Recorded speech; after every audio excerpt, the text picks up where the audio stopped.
She told her guests to jump into my pool at 7 a.m. without asking.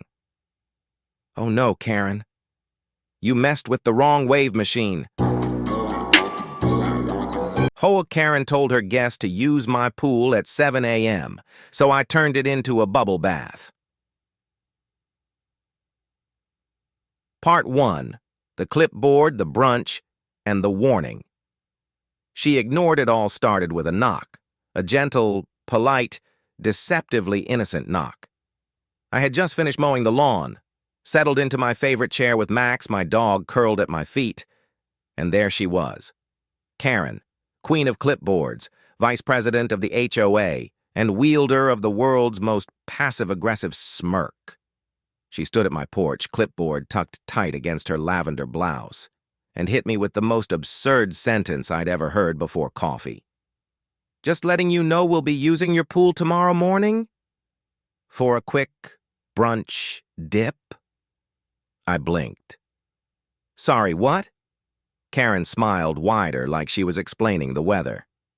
My niece's engagement brunch, she said casually. Just a few guests, around 30 or so, starting at 7 a.m. We'll be done before 10. She was halfway down my porch before I could even open my mouth. Oh, and could you move your patio furniture? She called over her shoulder. I'm renting loungers.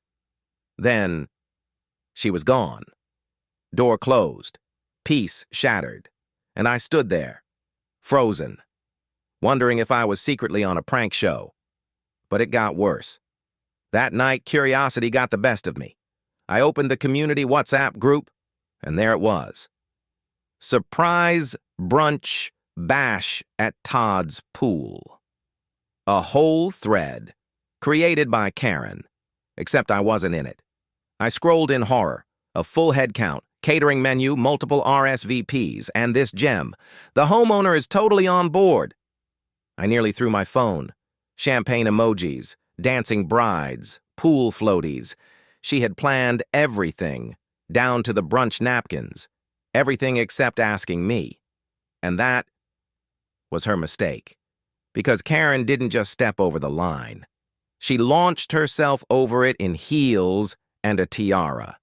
And what she didn't know was that I had a wave machine, a plumbing upgrade kit, and a deeply rooted petty streak just waiting for a reason to shine. Part 2. The WhatsApp thread and the birth of Bubble Brunch. I sat in silence, rereading her event post. Surprise brunch bash at Todd's pool? The gall, the audacity, the champagne emoji. My hands clenched around my mug as I scrolled. She'd even written, "Don't worry, Todd's totally fine with it. He doesn't mind guests." Guests? 30 strangers in my backyard at 7 a.m.? Before I've even had my first cup of coffee? Number absolutely not. And that was the moment something snapped. Not in anger, in resolve. She wanted brunch? She was getting bubbles. See, most people would send a warning, call the cops, maybe post a strongly worded message in the HOA group. But me? I had something better. In the garage sat my old custom pool filter upgrade kit, left over from the time I tried to turn my pool into a DIY wave trainer. Next to it, 3 high-output jets, designed for water circulation, but just as effective for foam. So I got to work.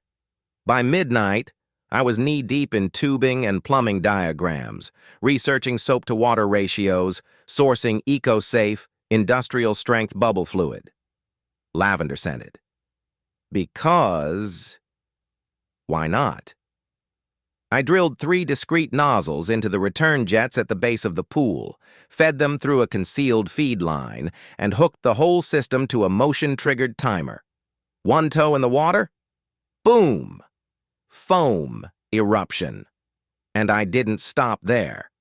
I filled 2 hidden tanks under the deck with enough bubble solution to make a car wash jealous, tested it once, under cover of darkness. It worked. Beautifully. The final touch? motion-activated sprinklers along the edge of the patio, set to soak anyone who tried to lounge by my pool with a mimosa in hand. At 1:30 a.m., the yard was quiet. The system was armed. The plan was perfect. And me? I slept like a baby. Because I wasn't just defending my pool. I was preparing a lesson. One Karen would never forget. Part 3, the tiara, the ducks, and the detonation at dawn. By 6:45 a.m., I was already outside, robe on, coffee steaming in hand. Max, my dog, curled up by my feet like a furry sentry. The sun hadn't even cleared the rooftops yet, and already I heard them. Soft footsteps, quiet giggles, the rustling of folding tables and the clink of champagne flutes. They came through the side gate like they owned the place. Karen's army of brunch guests, tiptoeing into my yard like they were sneaking into a luxury spa. I said nothing. I didn't even blink. I just sat there, watching as they unloaded boxes from SUVs, set up food trays, laid out towels like they were claiming territory. At exactly 7 a.m., she arrived, Karen, wearing a pastel pink robe, a sequined sash that read, "Auntie of the Bride," and a tiara perched proudly on top of her salon-done curls. She clapped her hands twice. "All right, everyone, let's dip!" 5 people jumped into the pool, then 10, then more. They waited, splashed, laughed, and then, boom. The jets kicked in, a low hiss, then a roar. Foam exploded from the pool like a bubbly volcano, blasting upward and outward in frothy white waves. It spread fast, covered the surface, then spilled over the edges.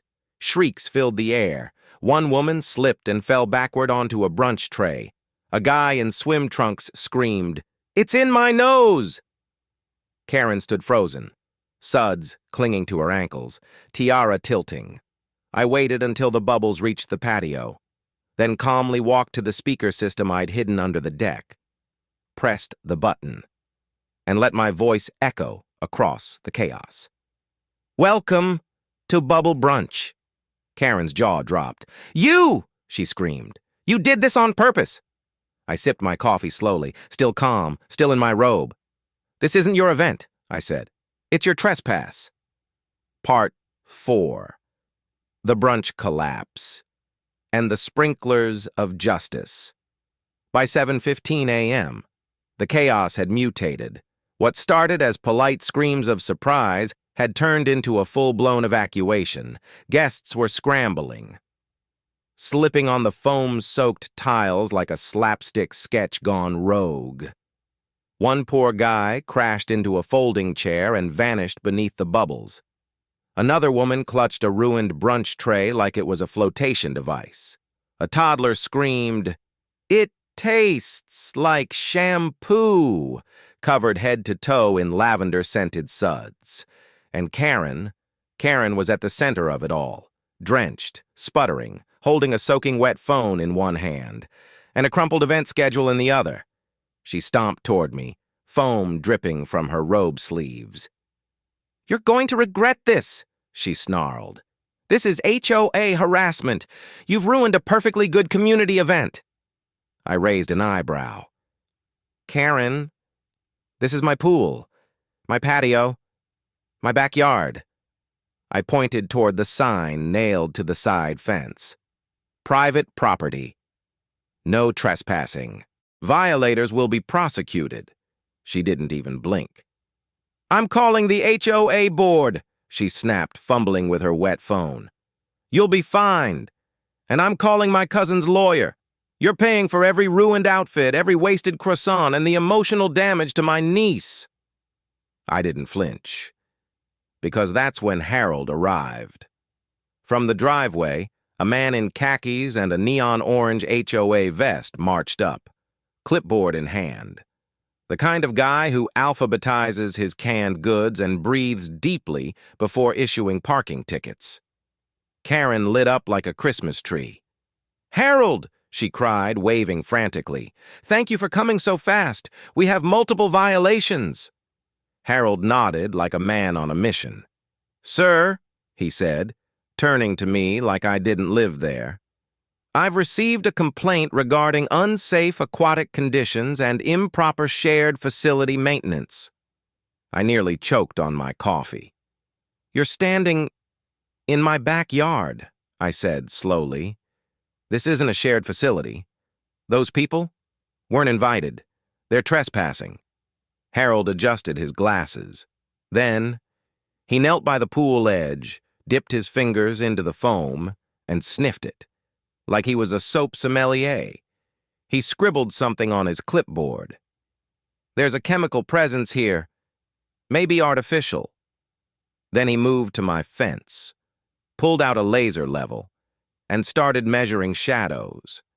Karen hovered behind him like a devil on his shoulder. "And the string lights?" she hissed. "Too low. They could be a hazard." Harold nodded. Also noted.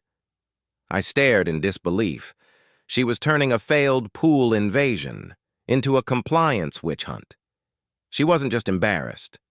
She was retaliating. This wasn't about brunch anymore. It was about control.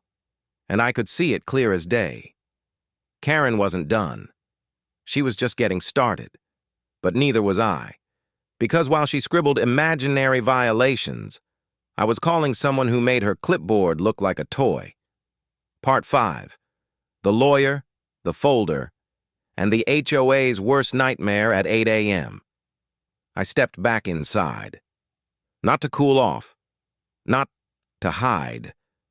But to make one call. Not to the police. Not to the HOA board.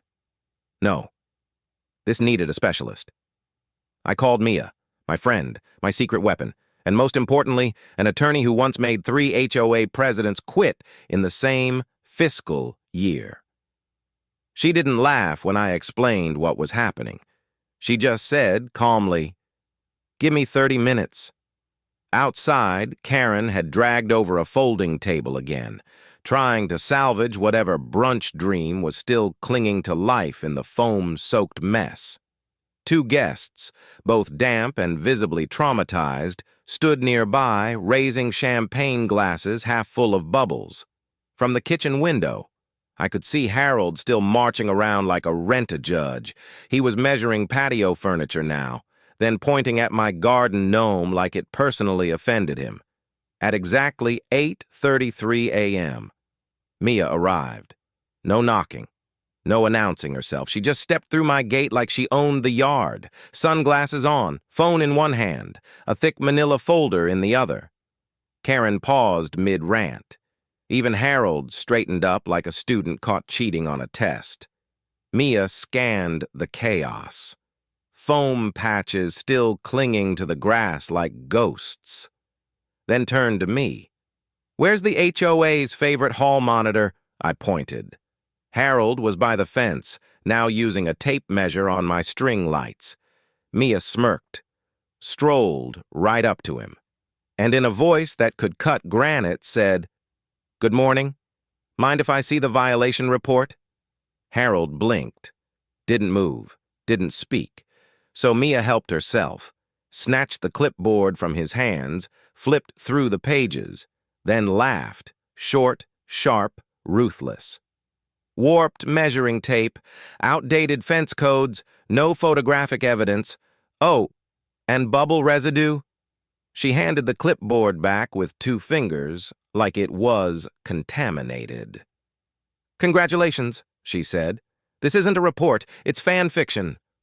Karen stormed up beside him, voice shrill. "Who even are you?" Mia didn't even glance at her. "Legal representation," she said flatly. "And your worst nightmare if you keep twisting HOA bylaws to cover your trespassing?" Karen scoffed. "You're bluffing. This was a community event. He sabotaged it." Mia tilted her phone toward them. On screen? Screenshots. Karen's WhatsApp group, timestamps, event posts.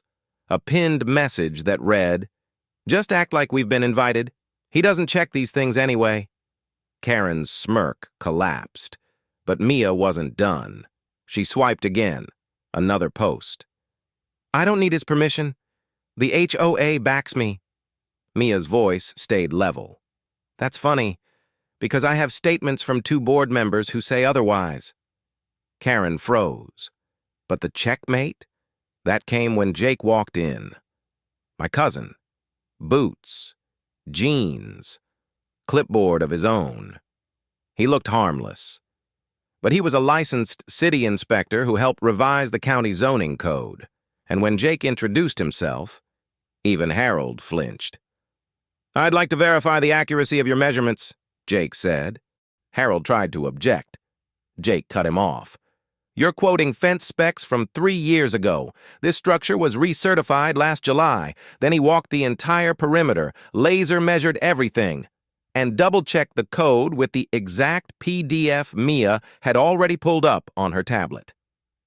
10 minutes later, Jake turned to the handful of onlookers still watching from behind bubble-drenched lawn chairs.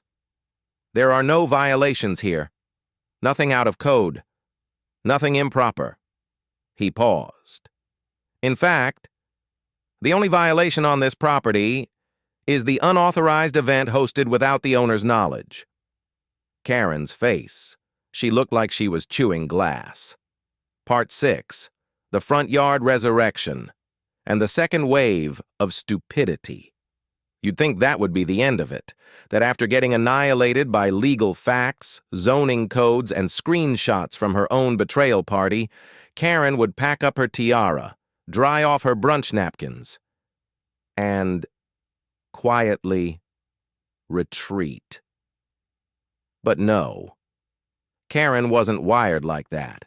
At exactly 8:59 a.m., she stomped across my lawn, drenched in foam and failure, and yelled, "Fine! If you want to be petty, we'll just move the celebration to the front yard." I blinked. She was serious. Karen had decided to relocate her illegal brunch from my backyard to my front lawn. And sure enough, less than 10 minutes later, the guests started returning. Fewer this time. Most of them looking like they'd just survived a theme park accident. Hair still wet. Towels clutched like security blankets. They set up folding tables along the sidewalk, rolled out a sad little red carpet across my driveway, unloaded sagging balloon arches that looked like they'd already given up on life. And Karen twirled in front of a phone camera, live streaming her imaginary comeback. "This is what community looks like," she chirped.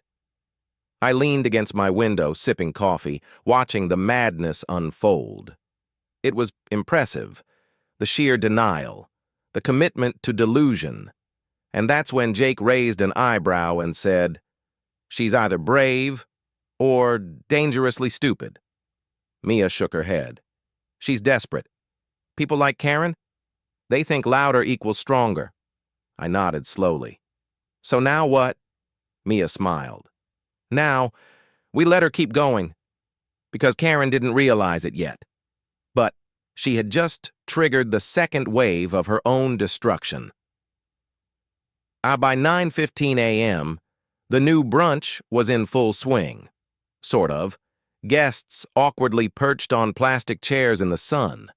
Someone handed out champagne flutes filled with lukewarm orange juice. The DJ, now running on a half-dead Bluetooth speaker, played love ballads no one wanted. And then, fate stepped in. The sprinklers. I hadn't touched a thing, I swear. But at 9:30 a.m., sharp, right on schedule, my lawn's automatic sprinkler system kicked in. Pshh! A glorious arc of icy water blasted across the front yard. Paper plates went flying. Balloon ribbons twisted in the spray. Karen shrieked as her heels sank into the muddy grass like they'd been cursed. The DJ's speaker sparked, then died with a pitiful pop. The red carpet bunched up like a wet rag under a runaway goat. Guests screamed. Champagne flew. One woman yelled, "Not again!" I leaned on the porch railing, raised my mug, and gave Karen a thumbs up. She didn't scream this time. She just stood there, soaked, sputtering, like a villain mid-meltdown in the final act of a comedy. But it wasn't over, because at that moment, a sleek black SUV rolled up to the curb. Out stepped Brenda, the HOA board president, and everything changed. Part 7. The HOA queen arrives, and Karen's crown cracks. Brenda stepped out of that black SUV like the final boss in a suburban showdown. Dark sunglasses, tailored slacks, the kind of calm energy that makes even wind chimes stop out of respect. She didn't smile, didn't wave, didn't ask questions. She just observed. Karen, soaked, trembling, tiara crooked, scrambled forward like a contestant who knew she'd just bombed the final round. "Brenda! So glad you could make it," she said, voice too bright, too brittle. "I was just trying to bring the community together. Todd's being dramatic, as usual. You know how he is." Brenda didn't respond. She just scanned the scene.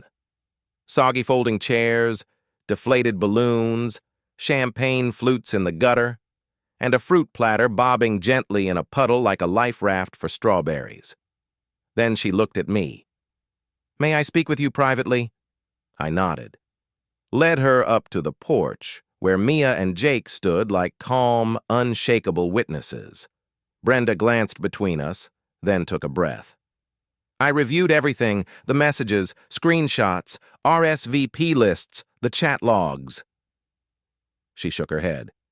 "This isn't just HOA overreach. This is a violation of trust and policy on every level." Behind her, Karen was awkwardly rearranging plastic cups like stage props, trying to listen without looking like she was listening. Brenda raised her voice, just enough to carry across the lawn.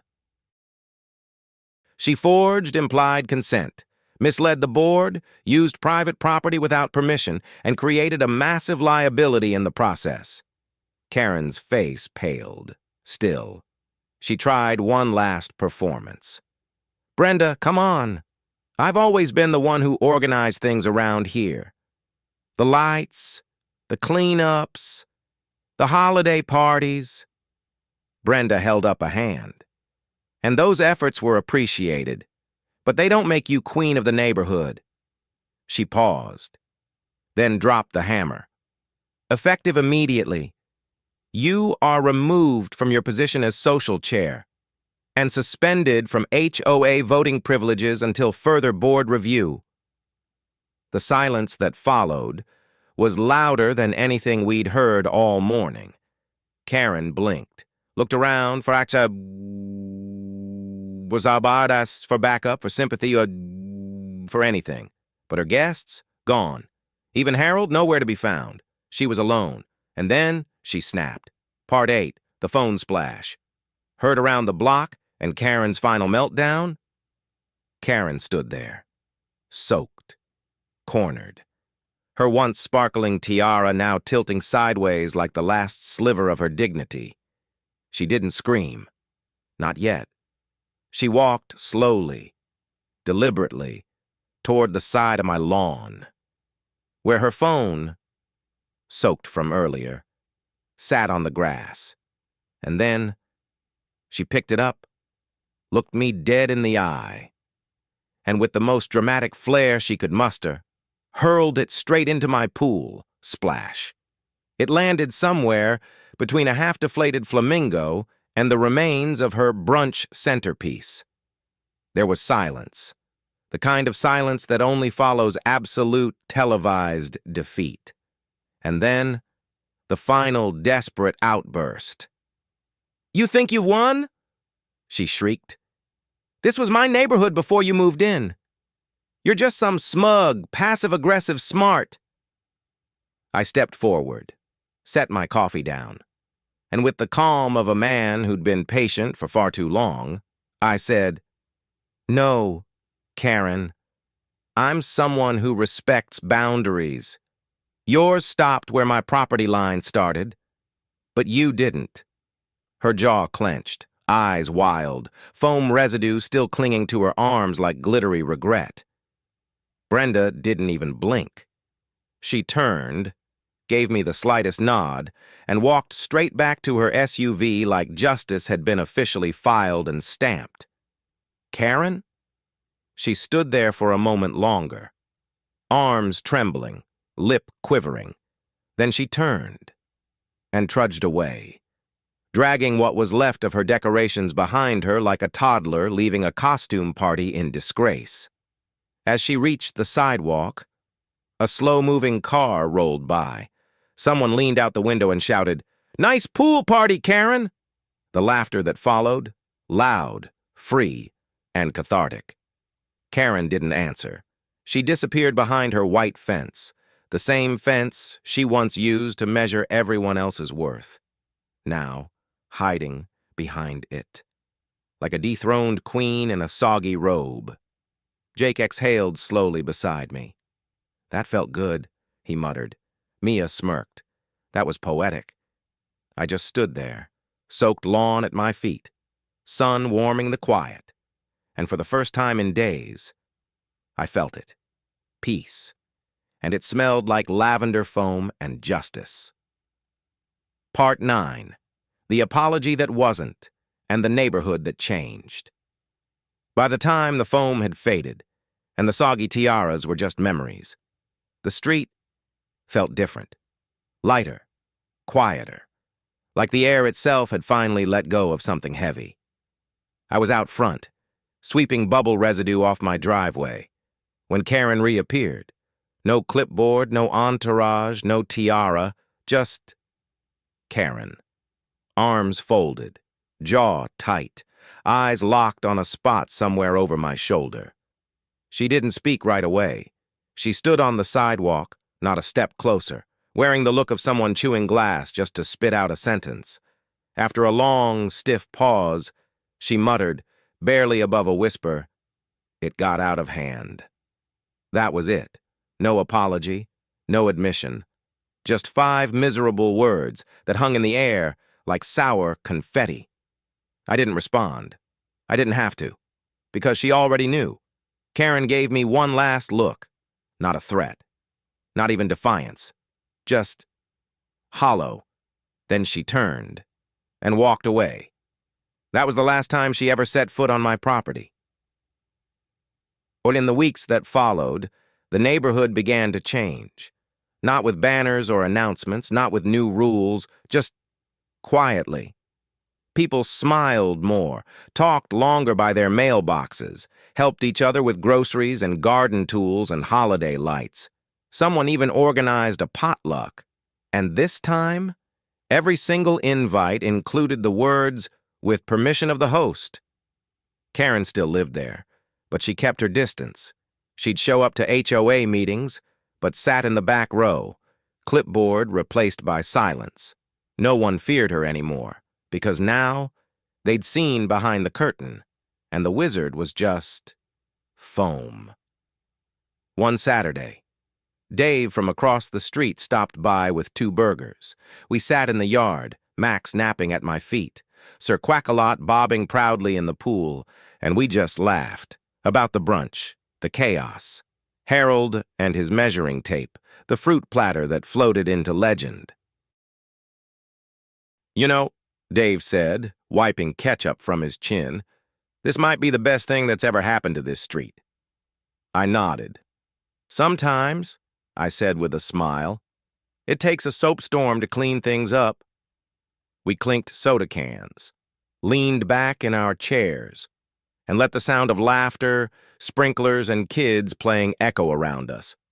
No fines, no threats, no clipboards, just peace.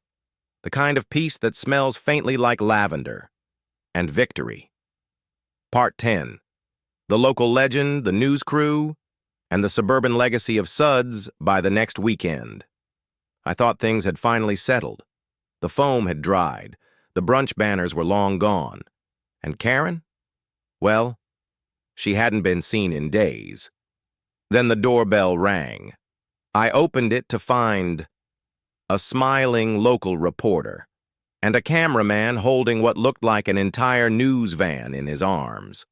"Hi, sorry to bother you," the reporter chirped, "but we received a tip about..." A bubble bath brunch fiasco?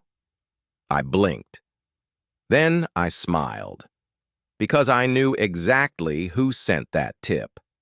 Jake. It had his fingerprints all over it, right down to the cheesy title that was already trending online. Suburban Showdown, HOA, Karen versus the Bubble King. I chuckled, stepped aside, and said, "Sure, just mind the ducks." They followed me into the backyard, now fully cleaned, but still glistening with the faint shine of history. I gave them the short version. How it started, what Karen tried to pull, how it all unraveled, one bubble at a time. They ate it up like free cupcakes at a HOA fundraiser. 10 minutes later, I was officially local news viral.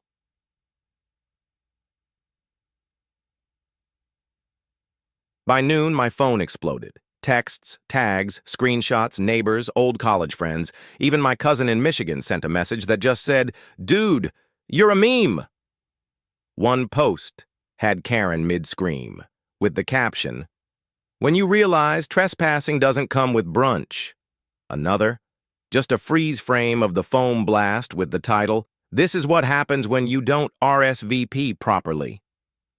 I wasn't mad. I wasn't embarrassed. Honestly, it felt perfect. By evening, Dave stopped by again, this time with a fresh batch of burgers and a folder labeled HOA Board Reform Suggestions. We didn't even open it, we just sat on the patio, Max snoring beside us, watching the pool lights flicker gently against the surface. Across the street, the neighborhood was alive. Kids played, neighbors chatted, no clipboards in sight. And me? I just listened to the laughter, to the peace, to the soft, joyful ripple of water, and thought, this is what a neighborhood is supposed to feel like. Not rules, not power plays, not pastel panic queens with brunch schedules, just people and maybe a few ducks. As the stars peeked out overhead, I tapped my phone screen. Just once. Wave mode. Gentle. A soft ripple danced across the water, Sir Quackalot bobbing with pride. And in that moment, I whispered to myself, let 'em remember the bubbles.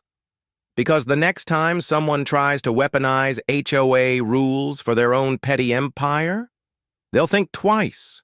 They'll hear the legend of the backyard rebellion, the lavender flood, and the wave machine that took down a queen.